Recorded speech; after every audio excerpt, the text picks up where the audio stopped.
இது வந்து அதிகமா நடக்கக்கூடிய விஷயம். பல சந்தர்ப்பங்கள் நடந்திருக்கு நம்ம பார்க்குறோம். பாஜக உட்பட பல கட்சிகள் பயன்படுத்தியிருக்காங்க. தமாக பயன்படுத்தியிருக்கு.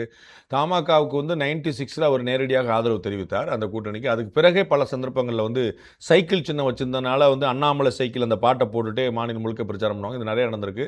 தலைவருடைய பேரை வந்து யூஸ் பண்றது, மிஸ்யூஸ் பண்றது, அப்யூஸ் பண்றது 3மே வந்து வழக்கம். ஏன்னா அது மோஸ்ட் வாண்டட் நேம் அது வந்து பெரிய பிராண்ட் அது. அதனால வந்து ஆட்டோமேட்டிக்கா அது வந்து தான் நிற்கும்.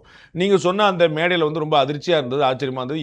யாருடைய உரிமையில் வந்து அவங்க தலைவருடைய படத்தை பயன்படுத்தினாங்க அப்படின்னு.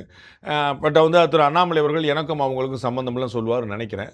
ஏன்னா அவங்க வந்து யாருன்னு தெரியல. பட் வந்து அவங்க வந்து அண்ணாமலை அவர்களுடைய படத்தை போட்டு அவங்களுக்காக தான் அந்த ஒரு கூட்டத்தை போட்டிருக்காங்க. ஒரு பெரும் கூட்டம் மாதிரி தெரியல, இருந்தாலும் சின்ன கூட்டமோ 4 பேரோ அதில் ரொம்ப தெளிவாக இருக்கணும். அதில் வந்து அலோவ் பண்ணக்கூடாது. ரஜினி ரசிகர் மன்றத்தினர் அவங்க வந்து இந்த மாதிரி அனுமதி இல்லாமல் எங்கேயாவது யாராவது பேரை பயன்படுத்தினாங்க அதை தடுக்கணும். அது வந்து அப்போ தான் சரி. நம்ம வந்து வெறும்னா வந்து தலைவர் ஒரு அறிக்கை விட்டாரு, அவர் வந்து அதனால் அப்படி போயிடணும், அப்படி சரி பண்ண முடியாது.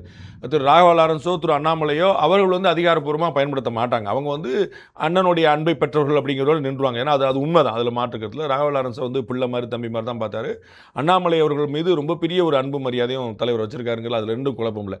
ஆனால் பொலிட்டிக்கலாக யூஸ் பண்ணும்போது தலைவர் விரும்புறது வந்து பொலிட்டிக்கலி நியூட்ரல் ரஜினி தான்.